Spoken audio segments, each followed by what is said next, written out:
ভাই, বাংলাদেশ আজকেরা যেভাবে ব্যাট করছে, বল করছে, আমি দীর্ঘ ৫ থেকে ১০ বছরও এমন ক্রিকেট বাংলাদেশ থেকে দেখি নাই। জয় সমাদুরা বাংলাদেশ ওপেনিংয়ে পারভেজ হোসেন ইমন, জুনিয়র তামিম, ঠিক আছে? যখন ধরে ব্যাটে থাকে তখন আমি জানি যে ৫ ওভারে ৫০ কিংবা ৬০ রান বাংলাদেশের কাছে করা এটা কোনো ব্যাপারই না। যখন মাঠের মধ্যে পারভেজ হোসেন ইমন এবং কি জুনিয়র তামিম থাকে, আমি মনে করি দুই সাইডে দুইটা বাঘ থাকে, ঠিক আছে? যে বাঘের থাবায় যে কোনো টিম মানে যে কোনো টিম ভাই, আপনি যে কোনো টিম এই দুইটি জন ব্যাটসম্যান যদি থাকে, মানে বাঘের থাবায় ভাই এরা পাগল হয়ে যাবে, ঠিক আছে? এমন একটা খেলা, ঠিক আছে? এই দুইটা ক্রিকেটার। আর যখন বোলিং এর মধ্যে আরো দুইজন বাঘের বাচ্চা আছে, ঠিক আছে, বাংলাদেশ স্কোয়াডের মধ্যে, সে হলো মোস্তাফিজুর রহমান, তাসকিন আহমেদ। এই দুইটা বোলার যখন বলে থাকে, আমি ভাই নিশ্চিন্তে থাকি যে এরা তেমন একটা রান করতে দেবে না। দেখেন আজকেরা বলে বাংলাদেশ খুব বেশি ভালো করছে এবং কি ব্যাটে আমি ভাবছি ১৫ থেকে ১৬ ওভার বাংলাদেশ ব্যাট করা লাগবে এই ১৩৭ রান করতে। কিন্তু লিটন কুমার দাস যে দুর্দান্ত ব্যাটিং করছে, এই দুর্দান্ত ব্যাটিংয়ের ক্ষেত্রে মাত্র মাত্র অল্প কিছু রান বল খরচ কইরা বাংলাদেশ কিন্তু জিতে গেছে। এখানে বাংলাদেশ মাত্র ১৩ ওভার ২ বল খেলছে এবং বাংলাদেশ ১৩৭ রান করে ফেলছে।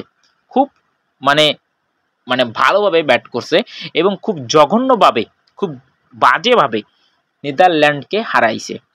২০২৩ সালে এই নেদারল্যান্ডই কিন্তু আমাদের বড় মঞ্চে, বিশ্বকাপের মঞ্চে কিন্তু হারাই ফেলছিল। তো আমি চাই যে এই নেদারল্যান্ডকে বাংলাদেশ জানি হোয়াইট ওয়াশ করতে পারে। তিনটা টি-20 সিরিজ তিনটাই জানি আমাদের ঘরের মাঠে হারাই দিতে পারে। একটা ম্যাচও জানি নেদারল্যান্ড জিততে না পারে ভাই। তাহলে ভাই আপনাদের মান সম্মান তো থাকবেই না, কারণ নেদারল্যান্ড অনেক ছোট একটা টিম। যেখানে দেখতে পাচ্ছেন আপনাদের জার্সিতে একটি বড় স্পন্সর লাগানো আছে, সারা জীবন আপনারা স্পন্সর পান। কিন্তু নেদারল্যান্ডের অবস্থা দেখেন, মনে হচ্ছে গোলাপি, কমলা লেবুর কালার কি জানি না, যাই হোক কমলা লেবু কালার একটা জার্সি পরে রয়েছে। ওরকম ভাবে কোনো এদের কমলার ছোলাটা আপনারা ছিলাইয়ে ফেলাই দেন, ঠিক আছে ভাই? ২০২৩ সালের প্রতিশোধটা আমরা চাই, ঠিক আছে? বিশেষ করে আমি যেহেতু একজন ক্রিকেটার ফ্যান, আমার এই যে ৫০০ জন ভাই ব্রাদার আছে আমার ইউটিউব চ্যানেলের মধ্যে, এরাও চায় যে আপনারা ভালো কিছু করেন। আর যাই হোক, এশিয়া কাপ অন্তপক্ষে জানি আপনারা জেতার চেষ্টা করেন।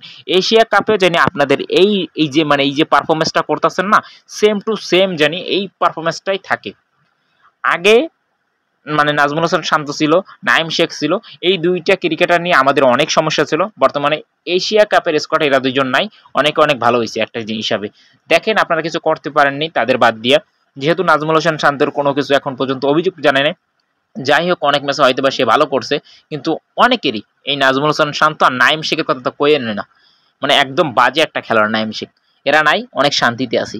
যাই হোক, আপনার ম্যাচটা প্রথম টি-20 জিতছেন, তার জন্য শুভকামনা রইল ভাই। দুর্দান্ত ব্যাটিং করছেন, দুর্দান্ত বোলিং করছেন, এভাবে আপনার সামনে আগাই যান।